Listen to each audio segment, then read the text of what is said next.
and welcome. I'm Asuma Katauka and you're watching the Africa Brief on NewsX World. Let's take a look at the top headlines of this hour. Around 30 people have been reportedly killed at a semi-industrial copper mine in southeastern Congo. This comes after a bridge collapsed as per the artisanal mining agency. At least 43 people were killed and more than a dozen remain missing in Haiti after Category 5 Hurricane Melissa devastated the country as the burials of victims have started now. The Ladigue River burst its banks overnight, sweeping away homes and farmland, with the World Food Programme reporting that 90% of Petit Goave's fields were destroyed. The Deputy Executive Director of the World Food Programme has expressed outrage over the alleged atrocities in El Fasher in Sudan's Darfur region last month. The Rapid Support Forces seized El Fasher. The International Crimes Tribunal has convicted the former Prime Minister of Bangladesh, Sheikh Hasina. She is charged of crimes against humanity. At least 42 Indian Umrah pilgrims, including several from Hyderabad, are feared dead after their bus collided with a diesel tanker near Mufrihat while en route from Mecca to Medina in Saudi Arabia. Amid rising tensions between Japan and China, Japanese government spokesperson Minoru Kihara has now said that China's warning against travel to Japan was incompatible with what was agreed between the two countries, amid an escalated diplomatic spat over Taiwan. US President Donald Trump has hinted that he could have discussions with Venezuelan leader Nicolas Maduro, who has been in the crosshairs of US military buildup in the Caribbean. After 13 years in exile following the 2012 Al-Qaeda occupation, tens of ancient manuscripts of Timbuktus have returned from Bamako to the Timbuktu. However, security threats and missing manuscripts surge as experts urge support to protect Timbuktu's scholarly legacy. Now we start with Africa. The inaugural Africa Health Summit has wrapped up in Kampala, marking a major step in the continent's push to reduce dependence on external partners and build true health sovereignty. More than 1,000 delegates from across Africa and beyond gathered under the theme Reclaiming Africa's Health Future, focusing on lessons from COVID-19 and the urgent need to strengthen local capacity to detect and respond to emerging health threats. Speakers highlighted Africa's growing leadership in innovation, from mobile money-based health payments to drone deliveries and AI-assisted diagnosis, as well as they have emphasized the need to expand local manufacturing, research institutions, and government-led policy. Officials also called for harmonized regulations to allow African-made medicines and vaccines to move across borders more efficiently, linking health sovereignty to economic growth and regional stability. Throughout the summit, innovators showcased homegrown technologies, positioning Kampala as a rising hub for Africa's long-term health agenda. Now for this discussion, we welcome Desmond Majeka-Dunmi. He's a political and environmental activist, joins us live from Lagos. Thank you very much, Desmond, for joining us again. Good to see you. Now finally, we get to talk about some good news here with you. Desmond, can you tell us how significant is this now? Yeah, it's very important because we're all coming together to solve a problem that affects all of us. It's only Africa for now, but that's a whole continent, and representatives from most of the countries in the continent are coming together. And there are a lot of solutions to a lot of the health problems that we're having, a lot of them, natural solutions. You know, we've always had very, very effective herbalists who over centuries have been able to develop very many types of natural vaccines, let alone natural cures for a lot of health issues, a lot of diseases, and so on. So it's very encouraging that they're coming together for this summit. And one only hopes and prays that it's just the beginning of a very important initiative, because health is wealth. You know, 100%. absolutely. Yes.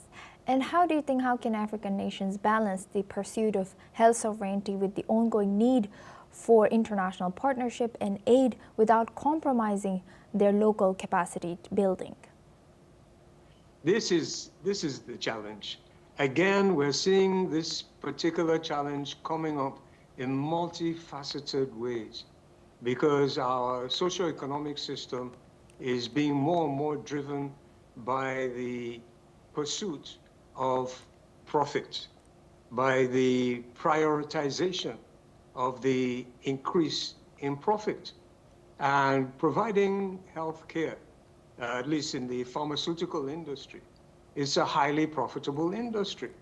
And by all means, the money is necessary to do the developments. And a lot of the pharmacies that are coming from the international pharmaceutical industries have been very, very helpful. We've had a lot of very good positive vaccines. But there is now something that is very sinister and cynical that has been developing in this industry over the last few decades.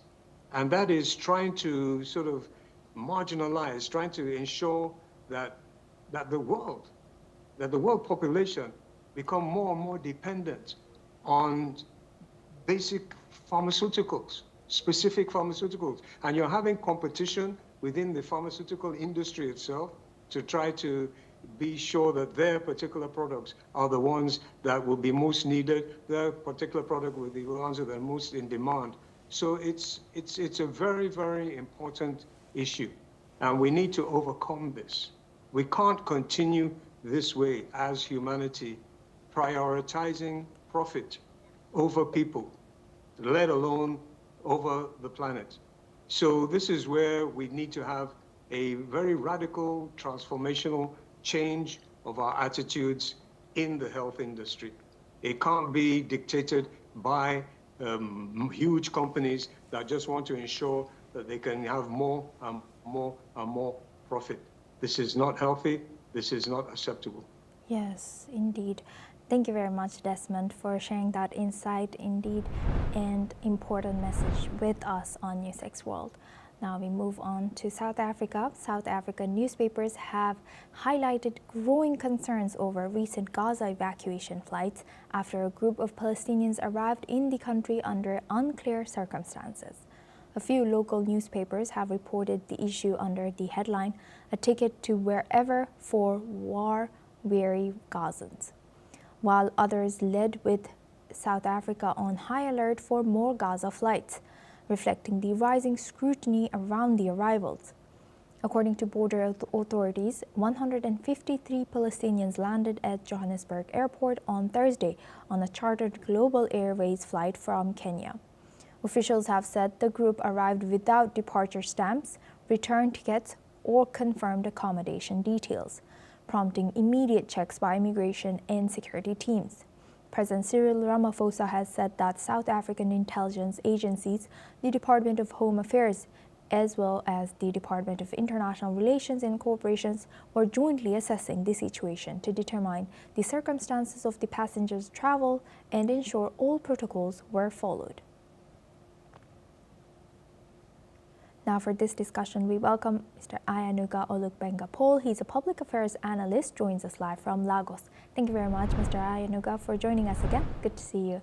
Now looking at this, how should South Africa balance humanitarian obligations towards the war-affected Palestinians with national security and immigration control concerns? How dangerous or risky is it if such charter planes continue to show up with refugees to South African airport?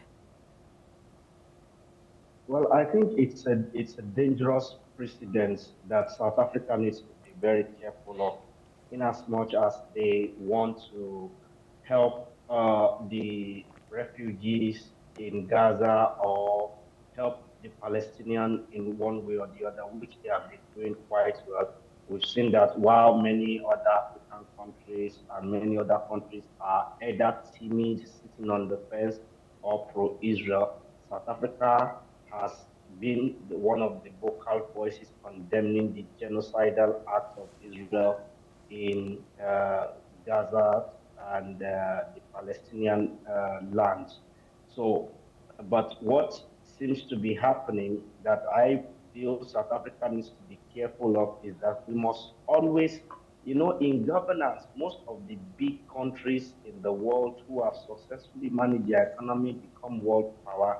If you check, one of the common denominator with many of them is that they pay attention to history, and history guides a lot of what they do today by looking back. And so, in saying that, I'm asking South African government that yes, it is good you want to help these people, but if you don't need, after this first flight that brought in 156 people and then 130 of them are left in South Africa without any proper arrangement, while the others were able to find their way to other destinations.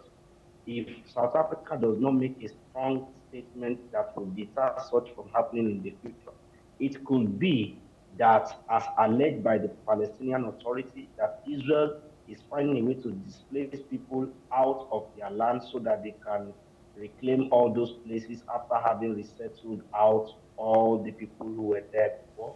It could also be that the Palestinians were looking for safer heavens to protect themselves. But what this does is the issue of apartheid and the white community in South Africa already controlling almost 80% of their business landscape, even though power is in the hand of black, that's the political power, is already it's a brewing problem that, even though it is not loud, it is not visible, but it is there. You cannot deny that it's not there. Now, add to the mix these Palestinians who come in, and for survival purposes, they will do anything. And maybe the color of their skin will get them more favors than the South Africans. Before you know it, you will see anger building up and the xenophobic attack, taking place. So all the previous efforts of South African government will now turn on its head if it is not monitored. It could also be that these people, terrorists will be inserted among them, who will now use South Africa as staging ground for their next offensive. Or even those terrorists might not even be Palestinian sponsored terrorists. It might even be Israeli or US government sponsored terrorists who will use South Africa as a staging point to plan a terrorist attack, maybe against Israel or a US interest somewhere. And then the US and Israel will use that as an excuse to face South Africa in a war. All these are possibilities that South Africans need to be careful of and not allow itself to be drawn into battles that it is not prepared for. And of course, the reason why I also further believe that South Africa needs to make strong statement about this is that you ask yourself, why is the rest of the Arab world not accepting refugees when an Arab nation is under tension? For example, during the Syria issue, Syria to Saudi Arabia is very close to each other. And Saudi Arabia has tents that can contain more than 3 million people, if refugee comes in. But none went to Saudi Arabia. They were all heading towards Europe. And many of the European countries who opened their borders, to accept these people in, I'm sure some of them are regretting now. The case in point with Germany, France, and UK, where you have all these knife attack and all the rest of them.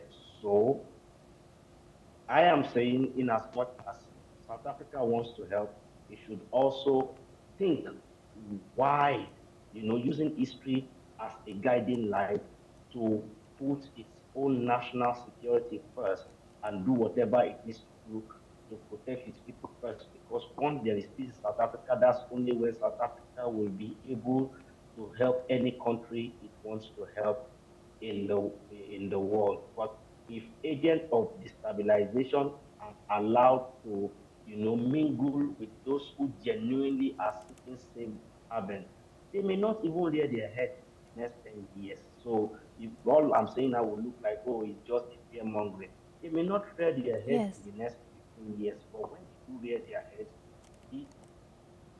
Yes, Mr. Ayanuga, thank you for sharing that. Please stay with us as we have a breaking news now coming in from Bangladesh. Former Bangladesh Prime Minister Sheikh Hasina has now been found guilty of crimes against humanity by the Special Tribunal and has been awarded the death penalty. The tribunal convened to try the former Prime Minister and her aides, framed to a total of 5 charges, including incitement of violence and use of weapons to suppress dissent. Now for this discussion, we welcome Suhas Chakma. He is a director and rights and risks analyst group, joins us live from New Delhi. Thank you very much for joining us. Welcome to NewsX World. Now looking at this, how should and who should be held accountable for all the things that happened during the protests last year, and what happened after that? There has to be some accountability, but I don't think the accountability lies with the Sheikh Hasina in this particular cases, whether it's the killing of one particular student at Rangpur or 6 each in Asulia and Shankarpur. At the end of the day, if you look at the entire trial process, the alleged perpetrators or who had actually committed the crimes, they have not been charged. Without charging them, you actually went on to give death penalty to the Prime Minister and the Home Minister. The question arises, if you do not charge the actual perpetrators, how did you conduct the trial itself? Because there was, and in that case, no cross-examination of any of the witnesses. And I was hearing the proceedings in the morning, and it referred during the presentation, they referred to the reports of the High Commissioner for Human Rights, Human Rights Watch, BBC. I think these are all fine. But the question is, in an actual trial where you have to have the evidence beyond reasonable doubt, then in that case, the staff of the High Commissioner for Human Rights, the staff of the Human Rights Watch, everybody, they have to be brought as witnesses, and they have to submit their own corroborative evidence. So without corroborative evidence, without examining anybody, and without giving an opportunity of hearing to the prosecuted or the defense side, Hasina, in this particular case, how could you convict? You should have waited, and you should have exhausted the entire process of seeking extradition of Hasina. That's what the government of India has been doing. That's what the government of India did with respect to prosecution of Abu Saleh. And at this point of time, the government of India, for example, is trying to extradite Mehul Chowsky from Belgium. So does that mean that the government of India should just go and hold these people responsible, convict them, despite having the evidence on record, especially in a case like Mehul Chowsky, because these are all based on documents. So where is the question of fair trial in this case? So the accountability which they have to establish, they lost the opportunity by making it a political trial and farcical trial. Yes, and what more can you tell us about the sentence that's ongoing, and what should international community do? I think the international community has completely failed on this. They failed the Office of the High Commissioner for Human Rights, which did not even look into the exact number of people who were killed in the protest. I mean, I'm not saying that, killing of 800 people is less, or, the figures, which is about 1,200 put by the High Commissioner office. I think we have to be very specific, because these are going to lead to charges. So therefore, I think the responsibility of the international community is to uphold the rule of law. I think in this particular case, especially in Bangladesh. Mr. Suhas, please stay with us as we have some more breaking news coming in on this news that's evolving now. More breaking news that has come in from Dhaka. 5 charges have been framed against former Prime Minister Sheikh Hasina. The charges are as follows. The first one is that the accused are charged with murder, attempted murder, and torture. The charge sheet states that Hasina incited armed men associated with the police and the Awami League to attack the civilians, encouraged and failed to prevent the violence. And the second one is that Hasina ordered the use of lethal weapons, helicopters and drones to suppress student protesters. The third is that it relates to the murder of Abu Sayyid, a student at Begum Rokia University on July 16th of last year. The charge states that Hasina and others ordered, conspired and participated in the murder. Fourth is 6 unarmed protesters were killed in Chankarpur, Dhaka on August 5th of last year. It also states that the murders occurred due to Hasina's direct orders, incitement, aiding and conspiracy. The fifth one is this charge alleges the shooting and killing of 5 protesters and the wounding of 1.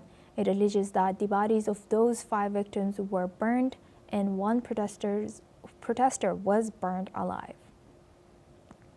Here's also the details of the charges. First offense, sentenced till natural death. Second case, sentenced to death, ex-Home Minister Asaduzaman Khan Kamal. Now for this discussion, we welcome back Mr. Suhas Chakma. He's the Director of Rights and Risks Analyst Group, joins us live from New Delhi. Thank you very much, Mr. Suhas, for staying with us. What do you have to say about the trial itself, and is it warranted? The trial itself was farcical because in any criminal proceedings, you cannot try in absentia. And once the government of Bangladesh, the interim government, had taken the initiative to seek extradition of Sheikh Hasina to ensure that the accused is given opportunity of hearing, even if she is absconding, then the responsibility of the interim government was to exhaust that entire process of extradition. And that extradition, if it's not considered true by the government of India, then of course the government of Bangladesh could have approached the Supreme Court of India. And that is what I was saying. I mean, if you look at any country which follows the rule of law, they cannot convict and accuse in absentia. And that's why I think government of India took over a decade to seek extradition of Abu Salem from Portugal, give certain guarantees to meet the standards of the European Convention on Human Rights so that there will not be any death penalty on Abu Salem. And at this point in time, we are again trying the same procedure with respect to Mehul Chorsky from Belgium. Now, if you have approached the government of India seeking extradition of Hasina, which is at the end of the day is, can be challenged before the Supreme Court of India, then you should have approached the government of India. And without approaching that, then you went on to trial without her defense lawyer. So effectively, it's your own trial. So I would say that whatever the standards are in a normal criminal procedure, in normal criminal trial, they have not been met. So I think it's a farcical trial, and it will not meet any test of scrutiny by the international community. For example, there is a student Abu Saib, who was killed. Now, why would Prime Minister Hasina order Abu Saib to be killed? So if that person has not been ordered to be killed by the Hasina, and if they have been, or he has been killed by somebody who is a police officer, then you also have to charge him. As much as you have to charge him for the murder of or killing of 6 people in Australia and 6 people at Chankarpur in Dhaka. So without charging a single police official, you just straight went and prosecuted and convicted the Home Minister and the Prime Minister of the country. I mean, even if you were to establish the common responsibility, you have to show with evidence that there were specific instructions from the Prime Minister, then to the Home Minister, then from the Home Minister to the IGP, who has become the approver from the IGP, to the police personnel. Then obviously you know those police personnel or the army personnel who had killed these people. I am not saying they were not killed. What I'm saying is that even if they were killed, which they were killed, then for you to establish, for the government to establish common responsibility beyond reasonable doubt, you had to place some evidence, and it doesn't exist. Yes. Thank you very much, Mr. Suhas, for sharing that insight. And now we have another breaking news. Sheikh Hasina has refused to attend the hearing, calling it a jurisprudential joke. What do you see happening now, Mr. Suhas? And will Bangladesh press for extradition? No, I don't think, Bangladesh even has a case for extradition at this point in time after conviction. So I don't think Bangladesh has any case. I think what will happen after this particular verdict is that Bangladesh is facing a particular political contest, which is between the Islamists who support Pakistan, who at this point in time are in power, and Awami League and others who wanted to separate from Pakistan. So if Awami League can't be crushed altogether, then Awami League has to come back to power. So I would see at certain point of time that Bangladesh is facing or is going to face some sort of civil war sooner or later, because Awami League, even at this point of time, has about 40% support of the population, and large number of people in Bangladesh are not going to accept Pakistan, given the atrocities which they had committed in 1971. So it's a political trial. It will end only with another political uprising in Bangladesh. So Bangladesh is going to be very unstable. I think the situation in Bangladesh will pose a serious threat to regional safety and security, especially India, because India shares, is the only country which shares effective borders with Bangladesh. So I think India has to be a little bit worried about the emerging situation in Bangladesh. And Mr. Suhas, building on your answer earlier that international community has completely failed Bangladesh and their people as they go through so much and unaccounted debts as well. How should the international community balance respect for Bangladesh's sovereignty with concerns about potential human rights violation in high-profile trials like Sheikh Hasina's? As we also know, the interim government refused any international interference on these trials.